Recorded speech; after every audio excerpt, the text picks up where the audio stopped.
ladies and gentlemen. This is Joe Jin Movie So Awesome. I'm Joe. I'm One Jin. Today we're going to talk about Succession Season 4, Episode 8. Spoilers ahead. You have been warned. I can't believe there's only 2 episodes left now.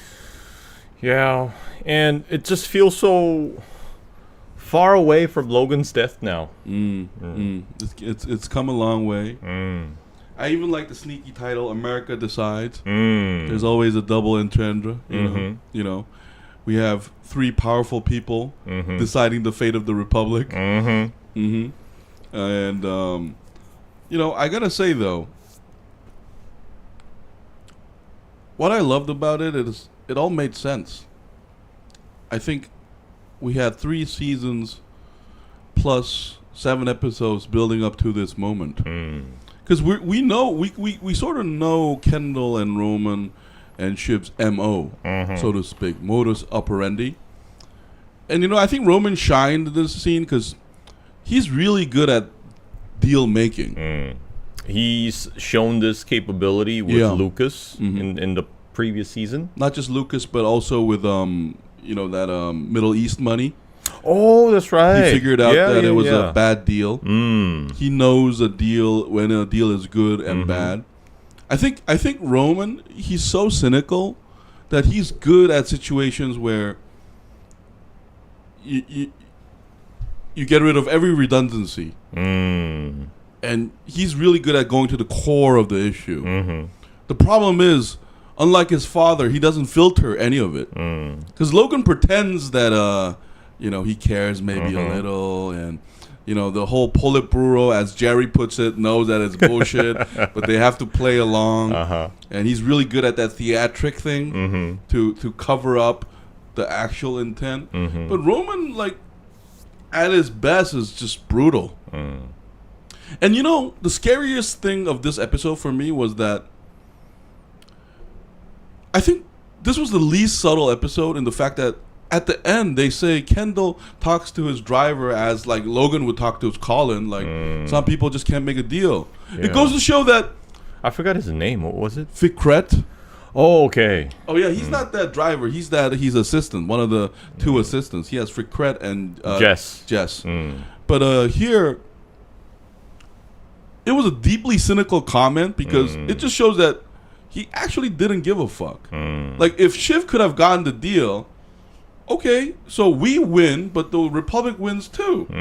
But the other choice is the Republic loses, but we win when it goes to Roman. So if Shiv have actually, like, clinched the deal, I felt like Kendall would have gone that way. Yeah, but the biggest problem is the biggest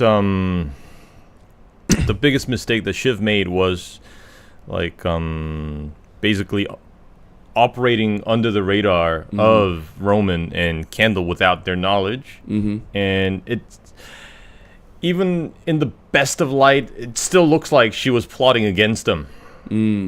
So although, you know, like, a lot of things she said in that conference room about being concerned about the future of this republic, it really sounded genuine to me, but it loses a lot of its sincerity. Sincerity and persuasions right after it was uncovered that she straight up lied to Kendall.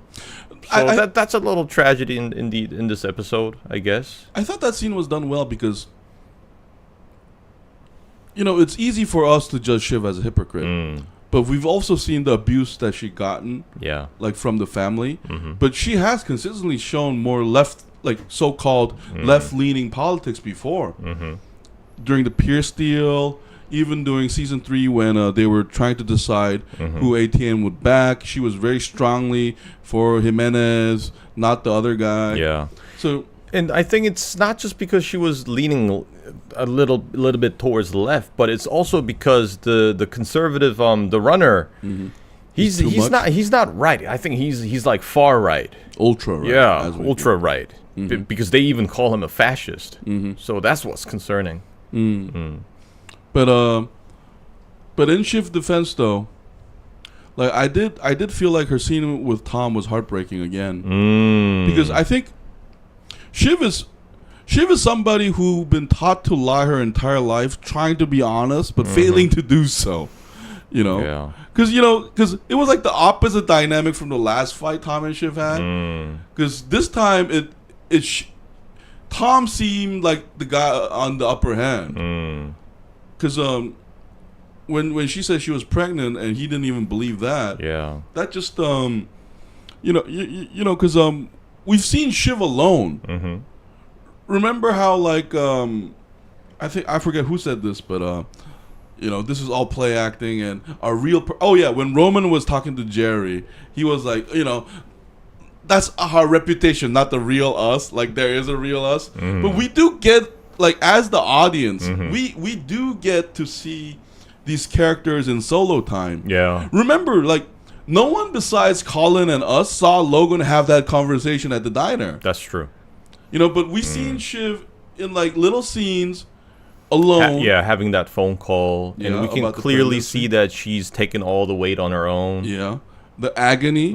And even with Tom, she feels alone. And she's trying to connect, but I feel like she was never taught how to do that. Like, her family doesn't know how to connect. So it was only natural that Tom suspected that maybe this was another, like, method of manipulation. Yeah, because like you said, I think she's incapable of conveying a truly genuine message. Because throughout her entire life, everything not everything is a harsh word, but, like, a lot of the times everything she said had, like, an agenda. But here's the thing, though. You could say that about all the siblings. Number one. Number two, remember when Kendall got mad about Shiv this time, it's a flashback to season 2. Remember, Shiv got angry because Kendall was Shiv thought, what's going on with you and Dad? I thought you were benched. And then Kendall says, hug me, right? And they have a truly intimate moment. Yeah. So this was kind of a repeat of that.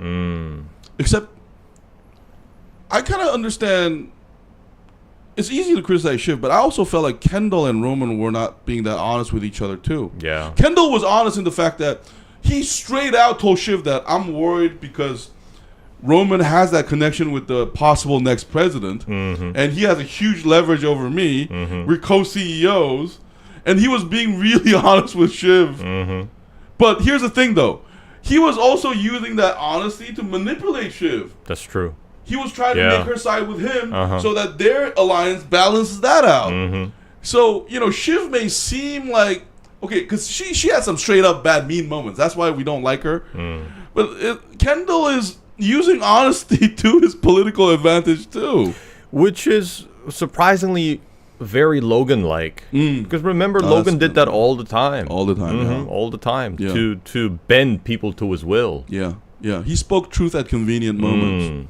Because his favorite is it's about the family. Family, Shiv. If you don't understand that, get the fuck out. Always about the family. But in his own way, he was being honest. Yeah. But what I liked about Kendall was, like, Kendall had, like, a triple mask. I felt like everybody had their mask on.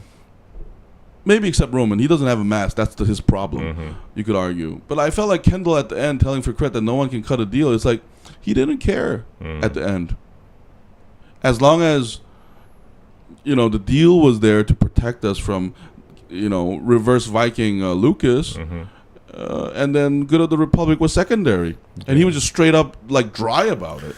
And it was also tragic to see that ATN basically, like, relapsing to its old self. Because remember when they were taking over after, like, Logan, they had this new vision for their media and blah blah blah. But basically they're just, like, returning to what they used to be.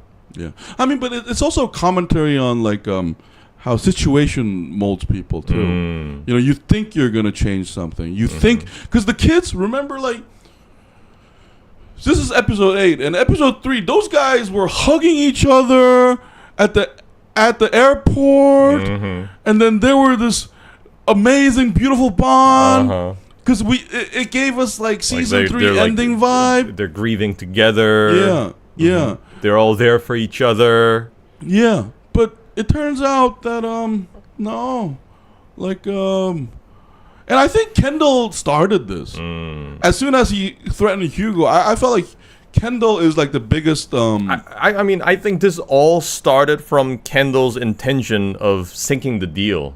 This all stems from that moment, I guess. Don't you think it started before, during the funeral, when he sort of doesn't tell Roman that they're gonna dirty their father's name? And do the bad deal? Yeah, that's true. That happened prior to his sinking the deal. Because I felt like that was the start, because he went to the bathroom. Remember in episode 1 of season 1, he goes to the bathroom after his father says, "Well, you gonna punch me in the face, bitch? Fuck off!" And he's like screams, it's like OCD psycho. And then so I felt like every time Kendall goes to the bathroom, he's reborn. Or water. Anytime he's near water. So I felt like that was the start of it. It's like basically Superman going near the sun to recharge. He again. He's like, no. So I get this feeling that like Kendall is the only one with the spine too.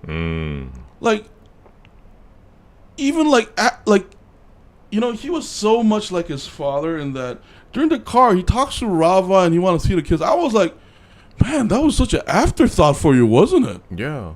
And we also learned that Kendall's children, the adopted kids, they got attacked because of like what kids saw on ATN. Yeah.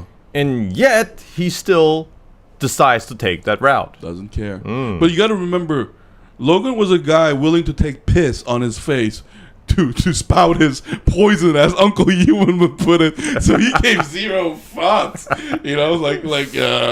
Whatever. That was piss, but I'm still doing it my way. And I wonder what he's doing, because I kind of miss him, Uncle Ewan. Yeah. I guess they're coming up. Yeah, because we haven't seen him so far in the season. Yeah. He wasn't even at the funeral episode. Oh, I think that's the wake, and I think there will be another funeral because they're Catholic. Oh, okay. So I think there will be like, because remember, Roman said he wants to be the speaker at. Yeah, okay. They were discussing. Yeah, so I think there will going to be. Yeah. That's true. Sorry, we're Korean, so we don't know the exact procedure, but we know that there's a little meeting and then the casket showing, right? So I think we're gonna have Roman speak there. But the thing is though, what we have to look forward to is Roman is, I think he's gonna be high again from this win. Because Roman, even the Madsen deal, like he got really excited over it, and then he called Daddy and said, "I'm the only child you need," and then he ended up sending his dick pic to his father. So I think, Shiv done this before too. Shiv is constantly betraying his siblings, but we never seen her get caught on it, right? So I think the next episode, I think Roman might get on his victory high again and fuck up. I think it's either gonna be that or he's also gonna become like emotional with the future president, and he's gonna fuck things up. That's what I'm thinking. Yeah, but I think it's more likely that what you said is gonna happen. He's gonna get high, and he's eventually gonna mess something up. Like, cause he doesn't get high on drugs, but he get high on his victories, and he even the Jerry dick picking thing. If you think about it, it's such a silly mistake. Imagine somebody who just won a $20 billion deal, and you get caught by like media jerking off to the fucking sky, and he tells Kendall about self-control. Like Kendall is like, I think every time he got close to dying, like parts of his souls got eaten away. Because if you think about it, Huey is smart. Are you a zombie? And then Kendall, I feel like he's a zombie now. Like his father just flushes humanity out of his ass and purged it. Throughout 3 seasons, we saw his humanity, like you said, getting flushed out, becoming this entity that always cares about the deal and killing. I feel like that's why the last statement, like the writers, I feel like this episode could be up for the Emmy because and Kendall gave Michael Corleone vibes for me. You know how Michael Corleone is really alone, emotionless almost. Like in season 2, all his siblings beg for him to show emotion. The sister, and I think what's gonna happen is I think Shiv will play the baby sister card one more time though. She won't become the CEO. She lost it already. Yeah. Like, and besides, she has. See, this episode shows Kendall's leadership because he does not.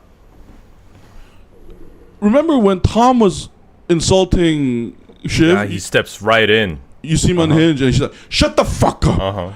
But afterwards, He's basically it changes. like gives him a warning. Basically, like checks him in place. Yeah. You better know your place. Yeah. But after he knows that Shiv betrayed, and I like how he keep using Tom and Greg for his benefit.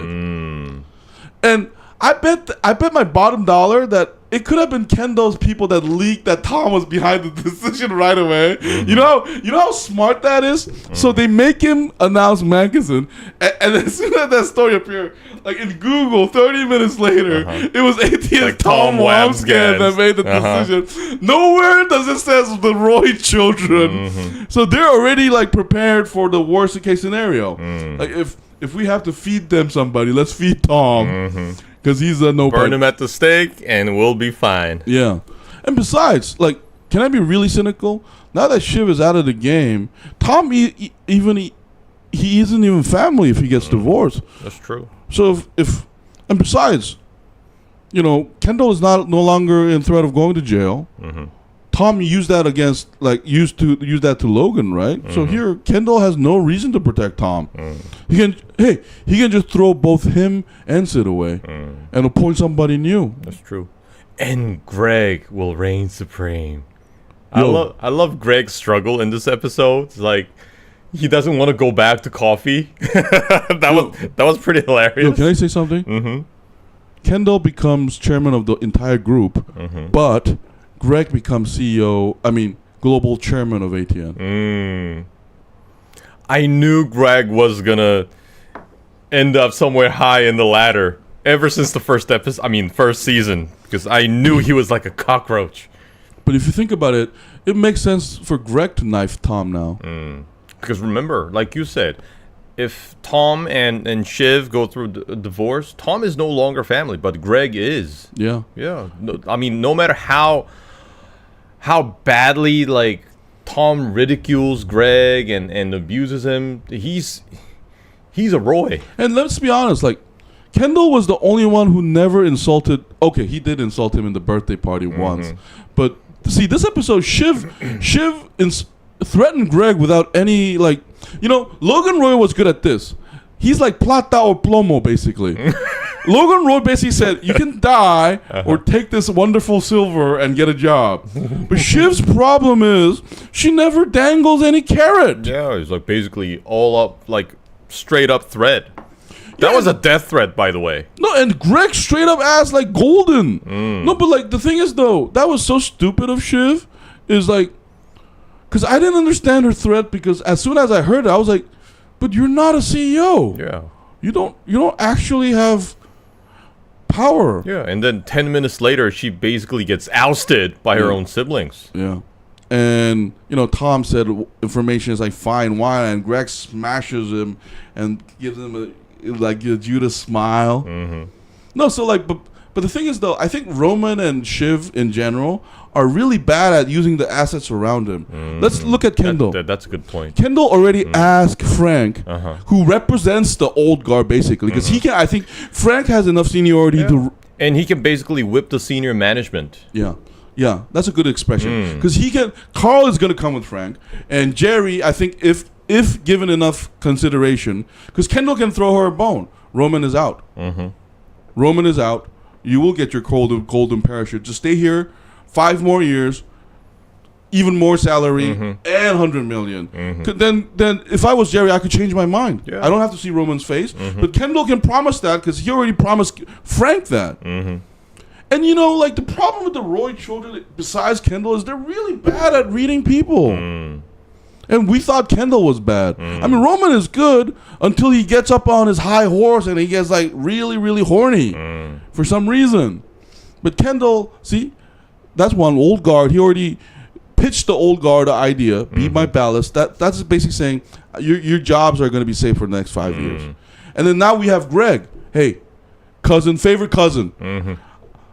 Because you're my cousin. Tom is nobody. Remember Tom and Kendall. If I was Kendall, even as much as I'm a businessman, remember how they met at the diner and Tom said, I never seen Logan get fucked once. And then Kendall took that photo.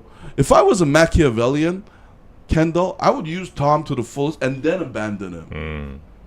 Because unlike Logan, we never know. Maybe that's what he'll do. Yeah. But he has Greg in his pocket.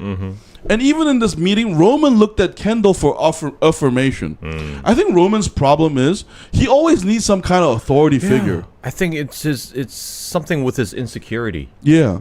He always has to play the son or the younger brother. But then the funny thing is, when he's out there to negotiate, he's doing very well on his own. He has no problem dealing with Mencken and everything. But then like the moment, in that clutch moment when he needs to make like a big decision, he's always insecure. I think that's one of his weaknesses. Because I think it's part of the, like, him feeling like he's not sufficient up for the task. That's why Logan's saying, more, Roman. I need you. You know, and if you think about it, Logan's insults to Roman is kind of worse than the other siblings. Because he always calls him an idiot. A fucking moron. Is it all idiot kids? Yeah. Is it all screens and up the ass with you, son? It's like because Shiv at least gets little pinky, and Kendall is you're my number one boy, but Roman's like fuck off. He's like right above Connor, but below Shiv and Kendall in the totem pole.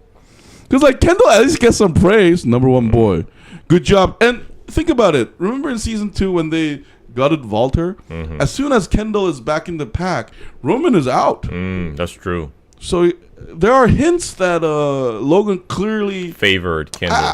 I'm sorry if I used the word clearly.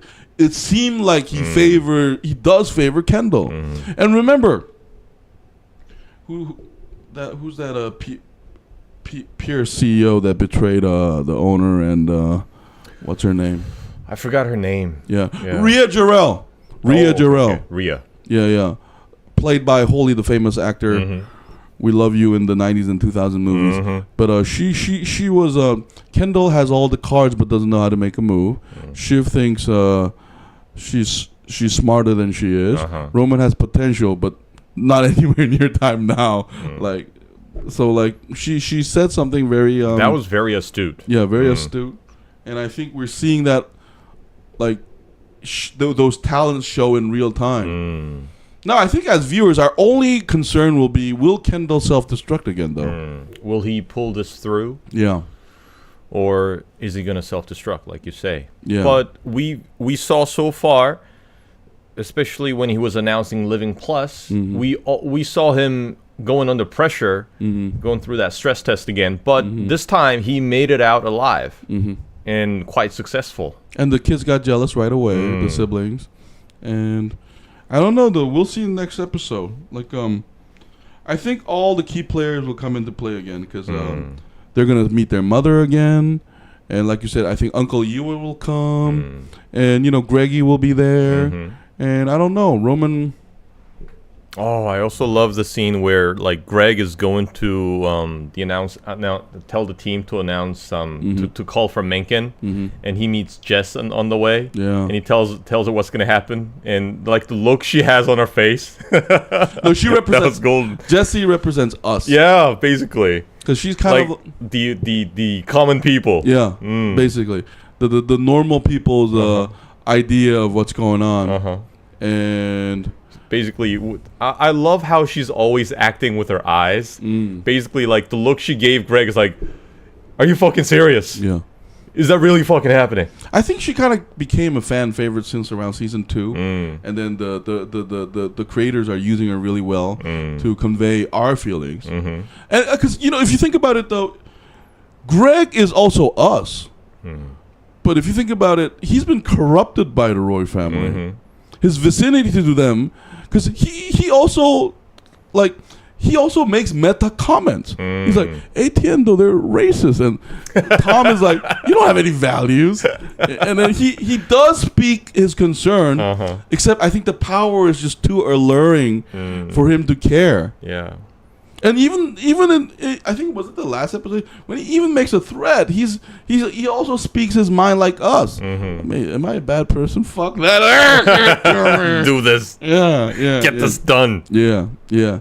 And, you know, it turns out Logan's final notes was right. Greg, question mark. ATN chairman Greg. Holy fucking shit. Yeah, we got to reevaluate that will. Oh, my God. Greg is the man. Yeah. No, and him stabbing Tom, and we get a scene of Tom in a trailer park all shoveled will be fucking awesome. you know, like without shit, with nothing. Yeah, that'll be fucking hilarious. You know, because if you think about it though, as much as Tom and Greg seemingly have a bromance, all Tom taught Greg was to climb up the ladder. Yeah, like the ugliest part of the game. Yeah, with any means necessarily. And we can see, like, Greg is a quick learner. And we can see him climbing up. And I think the advantage that Greg has over Tom is not only the blood, but also the fact that he has no problem losing his dignity to get things done. I think Tom still has issues with that. That's a good point. But he's almost like Iago now from Othello. Like all the main characters, they're all playing under Greg. No, but I think Kendall was smart because Kendall always uses Greg at a convenient time. You could almost say that he knows. He's just waiting for... And, you know, I would go... because of his last comment, some people can cut a deal. I almost felt like Kendall used Greg's knowledge to his benefit, too. Like, he already... You know, because remember in season 3, he told Greg what you are. You're a parasite, aren't you? No, but like, you're the one who keeps using the parasite because he's convenient. Right? Just like Logan. He's like a cute little pet until you mention your children not coming to birthday and cross the line with that shit. Where are your kids, Uncle Logan? Where are your kids, Uncle? Out! You're out! Yeah. Logan got deep feelings. That was hilarious. No, but doesn't that make Kendall even an upgrade to Logan? Because he has no feelings now. That's right. Like zero feelings. Only the deal. We can clearly see, we can picture Kendall just like smiling over it. Yeah. So he's not even going to get upset. Yeah, so before we end, I would say Kendall has a shape of an alliance from Frank and the old guards. Carl's already sucking his dick. Jerry, she's a businesswoman, right? Oh, here's another thing. Jerry could run Pierce. If they acquire Pierce. That's a great idea. Yeah. Because she's competent. She's good at her job. She's a woman. And Shiv, well, if I'm Kendall, I'm not giving Shiv that position anymore. How can I trust you? You tried to undermine your family. Yeah. Like, Jerry would be perfect. And then ATN, Greg, because Greg is already known as a piece of shit sort of now. You know what's funny about Greg? He used to criticize Roman as, you're kind of known as a terrible person. Well, I'm pretty sure you're known as a terrible person now too, Greg. you Zoom fired. That's right. Like, yeah, a massive number of employees. Yeah, people probably Zoom. hate you, man. Yeah, people probably hate you. Like, you're gonna get that Tom treatment. You're not coming back from that. Yep. Once you go dark, you just stay dark. Oh man. Anyway, this was another awesome episode. Yeah. And also, I love how it I love the way the episode shows us how, like, the fate of a country with over 300 million in population gets decided by these very few people in the room. And I think it might be an exaggeration, but there is a degree of truth in this in every country, I guess, in a democracy. Yeah, it is sort of satire because when Mackinson, he makes that speech, Kendall and Roman, their eyes are fixed on the screen, and Kendall says, he's somebody we can do business with. It's so, and also, remember the conversation between Roman and Kendall about like their childhood, the chicken and the steak? I mean, they're still fighting over that. And the fate of the nation kind of depends on it. I thought that was beautiful. Because it's kind of truthful, too. No, but like, I always had the chicken. I hated it. Yeah. No, but think about Godfather, like Freddie's speech. I was your brother, but I was passed over. I'm your elder brother. Oh, and then Michael. we also have a message for Shiv from that. Yeah, never turn against family. Yeah. I mean, Shiv is she's basically a version of because in Godfather they have the sister, but she's trapped in that female role. Yeah. Remember, especially in the first one. But I don't know, Shiv. But anyway, let's give a number grade. I would give this an 8.5. I don't know. I just felt the episode was a little messier than the ones I liked. It was I kind of felt like it was all over the place. Did you like that wasabi scene with their silly thing? Well, I thought it was a bit exaggerated because Okay. I mean, Too much dark humor. Yeah, can Wasabi really do that? I don't know. I mean, I don't think he even touched it. Yeah. Yeah, but anyways, so I would give it like an 8.5. I liked it, but it was not. It just didn't feel as coherent as the previous episode. I would give it an 8 too. I like the middle part. I felt like was I mean, it was done smart. They tried to give us some laughs, but I did like the build up to that last meeting. And you know, Succession fans notice it always comes down to 2 or 3 people in a conference room, really dry, and their conversation. And I felt like that conversation was done really well. Yeah. Like the Shiv actor, she did the face acting was really good. Like knowing that she's been caught lying. And I love the Kendall's actor too. Piece of dirt, he says. I mean, it was great. I just can't believe there's only 2 episodes left. Yeah. Will it be King Kendall? King Kendall, 1 crown. 1 crown, he said, 1 head. I don't know. I love them, but I'm not in love with them. They can't cut a deal. Some people can cut a deal for cred.